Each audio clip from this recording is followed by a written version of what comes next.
क्या आपको बहुत भूख लगती है? इनफैक्ट हर घंटे भूख लगती है। क्या आप बहुत ज़्यादा डाइट लेते हैं इसकी वजह से और फिर भी वेट गेन नहीं होता?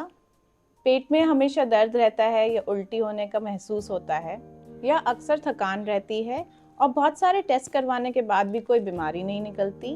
ये सारे संकेत हो सकते हैं पेट में कीड़े होने के।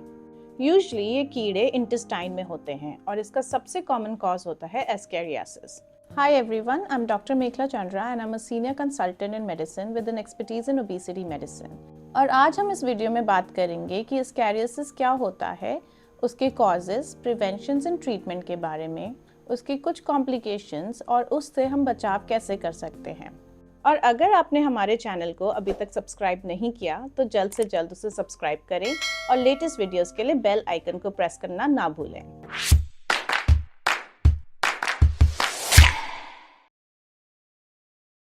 तो आइए जानते हैं कि एस्केरियासिस होता क्या है। एस्केरियासिस एक वर्म से होता है जिसका पूरा नाम है एस्केरिस लम्ब्रिकॉइड्स और ये एक पैरासिटिक वर्म होता है जो मनुष्य के इंटेस्टाइन में पाया जाने वाला सबसे कॉमन वर्म होता है। ये कॉमनली सॉइल में पाया जाता है।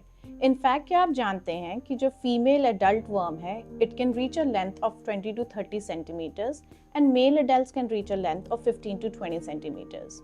इसके लार्वे एंड एडल्ट वर्म्स दोनों ही स्मॉल इंटेस्टाइन में रहते हैं and can cause intestinal diseases. तो अब जानते हैं कि एस्केरियासिस क्यों और कैसे होता है। इसका जो वर्म है Ascaris, they live in small intestine and the eggs are passed during faeces of the infected person. तो जब भी ये इन्फेक्टेड व्यक्ति ओपन में डिफिकेट करता है तो उसके एग्स सॉइल के थ्रू वेजिटेबल्स, फ्रूट्स इन सब में पास हो जाते हैं। और जब भी कोई हेल्दी व्यक्ति इनको रॉ या अनकुक फॉर्म में इंजेस्ट करता है तो ही और she can become infected with the worm. और इसीलिए एस्केरियासिस होने के चांसेस सबसे ज़्यादा टॉडलर्स या बच्चों में देखे जाते हैं जो यूजुअली सॉइल में बाहर खेलते हैं और फिर अपनी फिंगर्स को मुंह में डालते हैं। तो अब जानते हैं कि एस्केरियासिस कॉज करने वाला जो वर्म है उसकी लाइफ साइकिल कैसे दिखती है। सो एडल्ट वर्म्स जो होते हैं वो इंटेस्टाइन में रहते हैं and the adult female worms can lay up to 2 lakh eggs per day. These eggs are excreted in the stool and जो only fertilized eggs होते हैं वो infection cause करते हैं। ये fertilized eggs soil में develop होते हैं, especially अगर वो soil warm, moist and shaded हो। तो लोग आमतौर पे तब इन्फेक्ट होते हैं जब वो खाना खाते हैं जो इस कंटेमिनेटेड सॉइल में ग्रो हुआ हो, स्पेशली रॉ या अनकुक्ड फॉर्म में। So after injection of this fertilized eggs ये आपके इंटेस्टाइन में जाते हैं and these eggs release and hatch into larvae. ये लार्वे फिर इंटेस्टाइन की वॉल को पेनिट्रेट करके through the lymphatic system and blood stream पहुंचते हैं लंग्स में, जहाँ पे वो स्लोली मैच्योर होते हैं in the alveoli. After maturing through the alveoli they pass up the respiratory tract and into the throat where they are swallowed again and ultimately वापस small intestine में पहुंचते हैं जहाँ पे वो डेवलप होते हैं इनटू एडल्ट वर्म्स और ये लाइफ साइकिल फिर से रिपीट होती है। आइए अब जानते हैं एस्केरियासिस के लक्षण क्या होते हैं। वैसे तो एस्केरियासिस के कोई लक्षण नहीं होते, बट बच्चों में specially malnutrition and growth retardation का ये काफ़ी कॉमन कॉज होता है। कुछ इन्फेक्टेड व्यक्तियों में एब्डोमिनल पेन, नोजिया, वॉमिटिंग या डायरिया जैसे सिम्टम्स भी हो सकते हैं और अगर इसके लार्वे एल्वियोलाई में पास होते हैं तो it can cause chronic cough. In developing countries specially ये एक आयरन डेफिशिएंसी एनीमिया का काफ़ी कॉमन कॉज भी होता है। अब बात करते हैं इसकी कॉम्प्लिकेशंस के बारे में। यूजुअली एस्केरियासिस के केसेस माइल्ड होते हैं, बट जब इसकी कॉम्प्लिकेशंस होती हैं तो वो काफ़ी सिवियर हो सकती हैं। The most common is intestinal blockage, यानी कि ब्लॉकेज होना इंटेस्टाइन में because of mass of worms and this can cause severe pain and vomiting. कोई भी इंटेस्टाइनल ब्लॉकेज एक मेडिकल इमरजेंसी होती है and should be addressed immediately. इसके अलावा डक्ट ब्लॉकेज भी एक कॉमन कॉम्प्लिकेशन होती है, जहाँ पे ये वर्म्स इन्फेक्टेड पर्सन के स्मॉल डक्ट्स को ब्लॉक कर देती है, स्पेशली ऑफ लिवर या पैंक्रियास के। One of the most common complications is nutritional deficiency, जो आमतौर में बच्चों में देखा जाता है।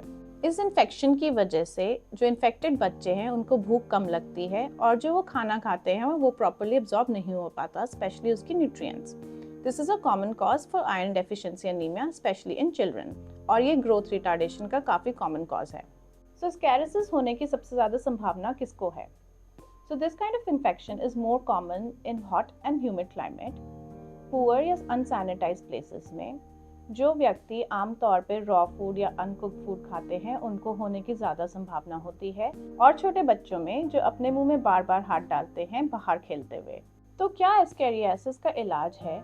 यूजुअली एस्केरियासिस को एंटी एल्मेंथिक मेडिकेशन से ट्रीट किया जाता है, जहां ये दवाइयां पैरासिटिक वर्म को एलिमिनेट करती हैं बॉडी से, सच एज अल्बेंडाजोल या मेबेंडाजोल। ये इन्फेक्शंस आमतौर में 1 से 3 दिन में ट्रीट होते हैं, but it is always advisable कि ये मेडिकेशंस आप अपने डॉक्टर के अप्रूवल के बिना ना लें।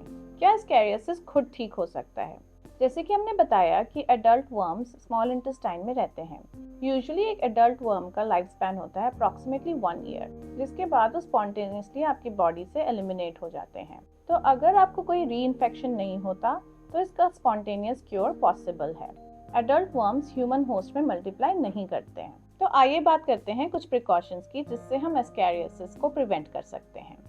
तो अगर पॉसिबल हो सके तो avoid contact with the contaminated soil with human faeces. और भी इम्पॉर्टेंट है कि आप हैंड वॉश करें, specially before handling food, and अपने बच्चों को टीच करें the importance of hand washing, specially अगर वो बाहर से खेल के आ रहे हैं।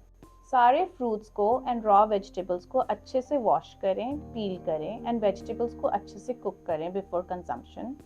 And if you have any of the symptoms जो हमने मेंशन किए, अपने डॉक्टर से कंसल्ट करें ताकि वो आपको डीवर्मिंग मेडिकेशन दे सके।